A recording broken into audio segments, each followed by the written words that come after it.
할렐루야. 153 저녁기도에 오신 여러분들을 주님의 이름으로 환영하고 축복합니다. 오늘도 귀하고 복된 이 저녁 시간 하나님께서 우리들 가운데 말씀하시고 또 응답하심의 축복을 받는 귀한 복된 시간이 되기를 간절히 소망하겠습니다. 먼저 하나님의 말씀 보도록 합니다. 사도행전 6장 8절에서 15절 말씀까지 보겠습니다. 사도행전 6장 8절에서 15절입니다. 우리 같이 한 목소리로 다 함께 봉독하도록 하겠습니다. 시작.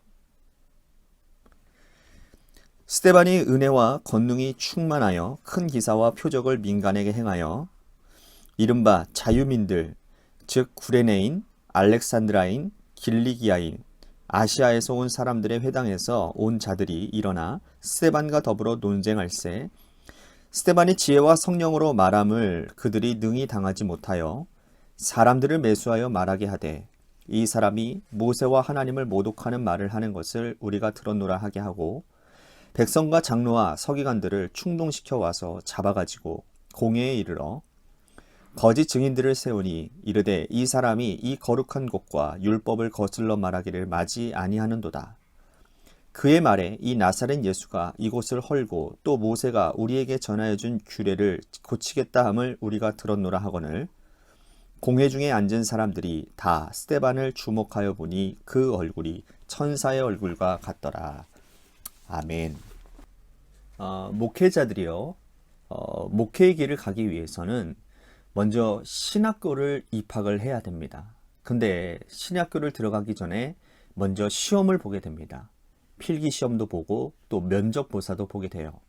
면접을 볼 때 꼭 묻는 것이 뭐냐면 목회의 롤모델이 누구냐라는 겁니다. 그러니까 닮고 싶은 목회자가 누구냐라는 질문을 많이 받게 돼요. 그러니까 어떤 분들은 본인이 출석한 교회의 담임 목사님이라고 대답을 하고 또 어떤 분들은 대형 교회의 담임이고 또 한국 교회에 큰 영향력을 끼친 분들을 언급하기도 하지요. 물론 목회자의 근원적인 롤 모델은 당연히 예수님이지만 직간접적으로 영향을 받은 목회자도 분명히 있는 것이죠. 의사 지망생들이 이 의과대학을 졸업할 때에 하는 선서가 있습니다. 그게 뭐냐면 히포크라테스 선서라는 거예요. 전 세계의 모든 의사들이 기원전 460년경 그리스에서 태어난 히포크라테스가 천명한 이 의사로서의 윤리를 가지고 환자를 돌보겠다라는 이 결단을 다 하는 거죠. 간호사들은 어떤 선언을 할까요? 간호사 하면 여러분들 제일 먼저 떠오르시는 인물이 있습니까? 라이팅게일 들어보셨죠? 라이팅게일 선서를 한다고 해요. 이 라이팅게일처럼 훌륭한 간호사로 살겠다고 결단하고 의료 현장으로 나아간다는 거죠.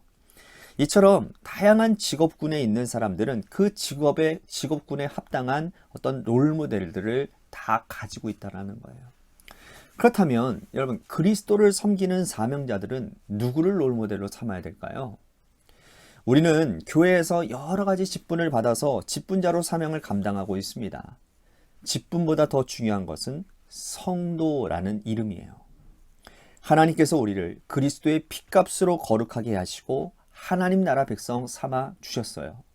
하나님은 당신의 백성인 우리를 거룩한 무리, 즉 성도라고 불러주셨는데 과연 우리는 이 성도라고 하는 이름에 합당한 삶을 살고 있는지를 우리들이 오늘 자문해 봐야 되지 않을까 생각을 해봅니다. 오늘 본문에서 하나님은 우리가 롤모델을 삼기에 가장 적합한 믿음의 사람, 즉 스데반 집사님을 보여주고 있습니다. 스데반 집사는 초대교회의 7 집사 가운데 한 사람이지요.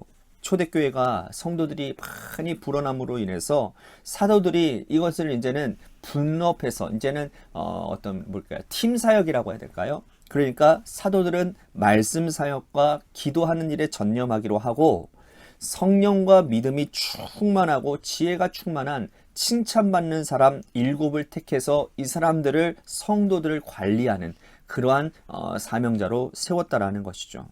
그래서 사도들은 이 7 집사들에게 안수하여 세웠습니다. 성경은 그 이후에 이 스데반 집사의 행적을 이렇게 말을 하고 있는데요. 우리 8절 9절 말씀을 다시 한번 보도록 하겠습니다. 스데반이 은혜와 권능이 충만하여 큰 기사와 표적을 민간에 행하니 이른바 자유민들 즉 구레네인 알렉산드라인 길리기아와 아시아에서 온 사람들의 회당에서 어떤 자들이 일어나 스데반과 더불어 논쟁할세. 자, 스데반 집사는 지금 오늘 말씀해 보니까 기적과 표적을 민간에 행했다라고 말씀을 합니다. 이것은 놀라운 일이죠. 하지만 이보다도 더 놀라운 일은 뭐냐면 그분이 여러 사람들과 회당에서 논쟁을 했다라는 거예요. 여기서 이 논쟁했다라는 것은 여러분 의견이 다른 사람들과 말싸움했다는 뜻이 아닙니다. 예수 그리스도를 전하는 과정에서 그리스도를 인격적으로 받아들이지 못한 사람들에게 예수님은 하나님의 아들이시고 이 땅에 오신 메시아이시고 하나님께서 보내기로 작정하신 아들이심을 적극적으로 선포하는 것이 논쟁이라는 거예요. 이렇게 말하기 위해서는 여러분 성경 지식이 충만해야 되겠죠. 여러분 그렇지 않겠습니까? 율법으로 아주 철저하게 무장되어져 있고 누구보다도 이때 당시에 이 종교학자들, 이 율법주의자들은 얼마나 엘리트들인지 모릅니다. 그러니 보통 지식 가지고는 안 되는 거예요. 보통 지식으로 상대했다가는 큰일 납니다. 그런데 이렇게 논쟁을 한다라는 것, 적극적으로 이들을 설득하고 이들을 구원시키는 일에 앞장섰다라고 하는 것은 굉장히 이 스데반 집사님이 성경 지식이 다박하다, 박식하다라는 것을 알 수가 있습니다. 그런데 지식만 가지고는 안 되는 거예요. 성령으로 충만해야 되고 성품이 온화해야 된다라는 거예요. 스데반 집사는 하나님께서 주신 능력으로 기사와 표적을 민간에게 보이는 사람이었던 동시에 하나님의 아들 예수 그리스도를 메시아라고 증거한 사람이었습니다. 당시 유대교에 심취한 사람들은 예수님을 선지자 중에 하나라고 생각했어요. 여러분 예수님이 제자들에게 말씀하셨잖아요. 너희들은 나를 누구라고 하느냐? 사람들은 나를 누구라고 하느냐? 라고 묻지 않습니까? 그때 그렇게 말하잖아요. 선지자 중에 한 사람이라고 엘리야라고도 하고 그죠? 엘리사라고도 하고 세례 요한이라고도 하고 뭐 그런 얘기를 많이 하지 않습니까? 그런 거예요. 그런데 그런 사람들과 논쟁하며 예수 그리스도를 하나님의 아들로 입증하는 것, 이거는 쉽지 않은 일이죠. 쉽지 않은 일입니다. 스데반 집사와 논쟁하던 사람들은 성령이 충만하고 지식이 충만한 그분의 영성을 인정하고 그리스도를 하나님의 아들로 인정하려고 하지 않았다라는 거죠. 않을 수가 없었다라는 거죠. 그러나 이를 지켜보던 유대인들과 로마 당국이 약이 오르고 화가 나는 거예요. 결국 그들이 이를 꾸미게 됩니다. 뭘 꾸밉니까? 스데반이 지혜와 성령으로 말함으로 인해서 그들이 능히 당하지 못한다라는 거예요. 이들을 매수해가지고 하나님을 모독하는 그 매수해가지고 이들을 혼란스럽게 만든다라는 거예요. 그러면서 거짓 증인들을 세웁니다. 거짓 증인들은 뭡니까? 돈으로 산 사람들이겠죠. 내가 이러한 거짓 증인하는 것을 보았다. 이 사람이 모세와 하나님을 모독하는 말을 들었다. 스데반 집사는 단 한 번도 모세와 하나님을 모독한 적이 없는데 이 없는 말을 지어낸 것이죠. 이걸 어떻게 감당할 수가 있겠습니까? 여러분 구약시대에 아합과 이세벨이 이런 일들을 꾸민 사람들 아니었습니까? 아합 왕이 자기 그 궁전에 있는 포도원도 좋은데 저 나봇의 포도원 갖고 싶은 거예요. 그 땅이 매우 탐이 난 겁니다. 그래서 매매를 촉구했는데 이 나봇이 조상 대대로 이어오는 땅이기 때문에 이거를 절대로 팔 수가 없습니다. 하나님께서 주신 땅이기 때문에 당신에게 팔 수 없습니다. 라고 버티죠. 이 일 때문에 아합 왕이 식음을 전폐하면서 근심하기 시작합니다. 이 모습을 보고는 이세벨이 이렇게 말을 합니다. 왕이시여, 왜 이렇게 어리석습니까? 거짓 증인들 2명만 세워서 제사장들에게 보이면 그 증인이 채찍되어져서 당신이 피도 흘리지 아니하고 당신의 것이 되는데 뭐 그리 어렵습니까? 하면서 그 거짓 증인을 세우고 그죠? 그러면서 나봇을 처형을 시킵니다. 죽여버리는 거예요. 그리고는 그 땅을 몰수해버립니다. 그들과 똑같은 짓을 지금 이 당시에 스데반 집사를 고소를 하는 사람들인 거예요.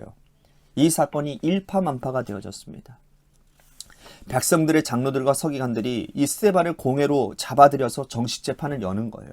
예수님께서 돌아가시던 때와 아주 똑같은 일이 벌어지고 있는 겁니다. 하나님의 아들이신 예수 그리스도까지 죽였는데 여러분 스데반 집사 한 사람 죽이는 거 뭐 그리 어려운 일이겠습니까? 우리가 이런 상황이 된다면 여러분 억울하지 않겠습니까? 나는 그런 말 한 적 없다고 항변하지 않겠냐고요. 하지만 스데반 집사는 그렇게 하지 않았습니다. 15절 말씀 보십시오. 공회 중에 앉은 사람들이 다 스데반을 주목하여 보니 그 얼굴이 천사의 얼굴과 같더라. 낯빛이 변하지 않았다라는 거예요. 화를 내지 않았다라는 거예요. 불안해하며 떨지 않았다라는 거예요. 얼굴이 천사의 얼굴과 같았다. 어떻게 이럴 수가 있겠습니까? 진리와 평안 가운데 거했기 때문이라는 거예요. 이만큼 진리라고 하는 것, 우리의 하나님의 말씀이라고 하는 것, 이 진리 대신 예수님이라고 하는 것이 이만큼 우리들에게 중요하다라는 거예요. 우리가 진리와 평안 가운데 거하기만 하면 어떠한 그한 무서운 상황 가운데, 어떠한 어려움 가운데서도 흔들리지 아니하고 우리는 천사의 얼굴로 우리의 믿음을 지켜낼 수 있다라는 사실. 참 얼마나 놀랍습니까? 여러분, 우리는 억울한 일 당하면 얼굴빛부터가 달라지잖아요. 우리는 그리스도를 적극적으로 변증하는 능력이 부족하고 하나님의 말씀을 전하는 일에 게으른 사람들입니다. 그러나 우리가 성도라면, 구원받은 백성이라면 적어도 스데반 집사처럼 이 복음을 변증하는 일에 적극적으로 우리는 감당해야 될 사람들입니다. 그 과정에서 사람들에게 오해받을 수도 있지만 얼굴빛이 변하지 아니하고 위에 계신 하나님 바라보고 천사 같은 모습을 보여주시면 참으로 좋을 것 같습니다. 오늘 적극적으로 복음 전하는 사람, 주변 사람들이 어떤 말을 하더라도 낯빛이 변하지 않는 사람, 온화하고 밝은 미소를 전하는 그러한 믿음의 백성들이 다 되시기를 주님의 이름으로 간절히 축복하겠습니다. 오늘 말씀 생각하면서 우리 같이 기도했으면 좋겠습니다. 스데반 집사처럼 적극적으로 복음을 전하는 사람이 되겠습니다. 어떤 일을 당해도 얼굴빛이 천사와 같은 밝은 모습을 갖겠습니다. 우리 같이 결단하며 기도했으면 좋겠습니다. 또 한 가지 우리 같이 교회를 위해서 기도합니다. 제가 오늘 새벽에도 말씀을 드렸지만 우리 교회가 이제는 좀 하나된 교회를 위해서 기도한다면 하나된 기도 제목을 가지고 우리 같이 기도했으면 좋겠습니다. 뭐라고 기도하냐면 하나님, 말씀과 기도와 예배가 살아있는 교회가 되게 하여 주시옵소서. 뿐만 아니라 지역사회를 잘 섬기는 그런 교회가 되어 이 땅이 교회가 소망임을 드러내는 그런 건강한 교회가 되게 해달라고 우리 같이 그렇게 기도 제목을 갖고 교회를 위해서 기도했으면 좋겠습니다. 또 한 가지 우리 재개발 가운데 놓여져 있는 교회를 위해서도 여러분들 기도해 주시기를 바라고요. 또한 우리 육신의 질병으로 고통당하시는 분들 많이 있습니다. 그분들을 위해서 기도해 주시고 우리 고3 수험생인 한유진 학생과 여러분들의 삶의 자리를 위해서 이 시간 기도해 주시기를 바랍니다. 노래 끝날 때까지 우리 같이 합심하여 기도하도록 하겠습니다. 기도하시겠습니다.